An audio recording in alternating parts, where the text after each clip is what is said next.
మిత్రులందరికీ నమస్కారం. సో మనం చేసిన పని మనసా వాచా కర్మన చేస్తే దాని తాలూకా రిఫ్లెక్షన్ ఎలా ఉంటుందనేది నేను ఈ సినిమాకి రాసిన పాటలు చాలా ప్రేమతో రాశాను. ఇటుగా శేష్ గారు అంటే చాలా ఇష్టం నాకు. సో ఆయన సినిమాకి ఎప్పుడైనా పాటలు రాద్దామంటే ఎప్పుడు ఒకటే అరా ఉంటుంటాయి. సో ఎక్కువ పాటలు ఉన్న సినిమా మొత్తం పాటలు రాసే అవకాశం నా చేతుల్లో పెట్టినందుకు థ్యాంక్ యూ సార్. అలాగే మా మిత్రుడు అబ్బూరవి గారు, సంగీత దర్శకుడు భీమ్స్, మా కాంబినేషన్లో చాలా బ్లాక్ బస్టర్లు స్టార్ట్ అయ్యాయి లాస్ట్ ఇయర్ నుంచి, సంక్రాంతికి వస్తున్న దగ్గర నుంచి.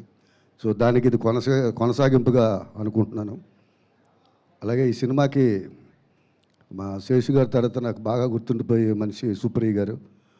సో చాలా అంటే బాగా ఎట్లా అంటే ప్యాంపరింగ్ చేస్తూ రాయించుకోవడం అనేది నేను సుప్రియ గారి దగ్గర చూశాను. వేరే వర్కులు జరుగుతున్నాయండి మేడం, ఒక 4-5 రోజులు పడుతుందంటే నో ప్రాబ్లం, నేను అన్ని సెట్ చేసుకుంటాను, నేను శేషు గారితో మాట్లాడతానని చెప్పి శేషు గారిని నా మీద పడేయకుండా మధ్యలో ఆపారు ఆవిడ. అండ్ థ్యాంక్ యూ సుప్రియ గారు. ఈ సినిమాకి సంబంధించిన చాలా గమ్మత్తైన విషయం ఏంటంటే ఫస్ట్ చిచ్చుబుడ్డి సాంగ్ కోసం పిలిచారు, అది రాశాను. అంతకుముందే నేను భీమ్స్ దగ్గర రోబోరు సాంగ్ వింటూ ఉన్నాను. ఇది ఎవరు రాస్తారు భీమ్స్, ఇది చాలా భలే ఉంది పాట, అసలు నీకు చాలా మంచి పేరు వస్తుంది, ఇది చాలా కొత్త కలర్లో ఉందని. సో వీళ్ళు పిలిచి చిచ్చుబుడ్డి పాట రాయమన్నారు. సో ఆ పాట వచ్చు కదా అని అనుకున్న చిచ్చుబుడ్డి పాట శేషు గారికి బాగా నచ్చింది. చాలా డిస్కషన్లు జరిగాయి, చాలా రకాలుగా రాశాను. ఆయన నచ్చి భీమ్స్ని పక్కకు తీసుకెళ్ళి రెండో పాట రోబరు భాస్కర్ భట్ల గారికి ఇద్దాం అనుకుంటున్నాను అన్నారు. సో వెంటనే భీమ్స్ సార్ ఆయనకి అదే ఇస్తున్నామా అని చెప్పేసి అంటే అప్పుడు భీమ్స్ వచ్చి రెండు మీరు ఇస్తున్నారు కాబట్టి ఒకటి నా వైపు నుంచి కూడా ఒకటి ఇచ్చేసి మొత్తం పాట రాయించండి అన్నారు. సో ఆ లాస్ట్ పాట నీ వెంట నేను. సో నాకు నచ్చిన పాట రోబరు కాబట్టి అది రాసి అవకాశం దొరకడం, ఎందుకంటే అది చాలా కాలం నుంచి నేను భీమ్ స్టూడియోలో వింటున్నాను, అది వేరే రేంజ్ సాంగ్ అని తెలుసు.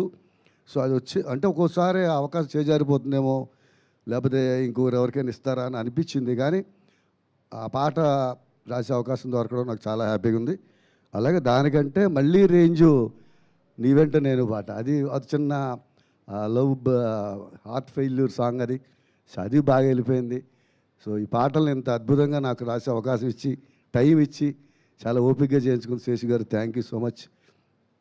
ఈ సినిమా నాకు ఎప్పటికీ గుర్తుండిపోతుంది, ఎందుకంటే శేషు గారి సినిమాలో మళ్ళీ నేను పాటలు ఉంటాయని నేను అనుకోవడం లేదు. సో అన్ని పాటలు రాసిన రచయితగా నాకు సాటిస్ఫాక్షన్ ఉంది. సో చాలా మంచిది. ఈ సినిమాకి సంబంధించి ఫస్ట్ ఈ సినిమా యూనిట్కి మా అందరికీ ఇంత మంచి అవకాశం ఇచ్చిన మా శానియో గారికి, అలాగే అడిశేష్ గారికి, సుప్రియ గారికి, మీ అందరికీ కృతజ్ఞతలు తెలియజేస్తూ ఈ సినిమాని ఎంత బాగా ఆడుతున్నందుకు అభినందనలు కూడా తెలియజేస్తూ సెలవు తీసుకుంటున్నాను. Thank you so much Bhaskar Bhatla గారు. ఆబ్వియస్గా మీలాంటి వర్స్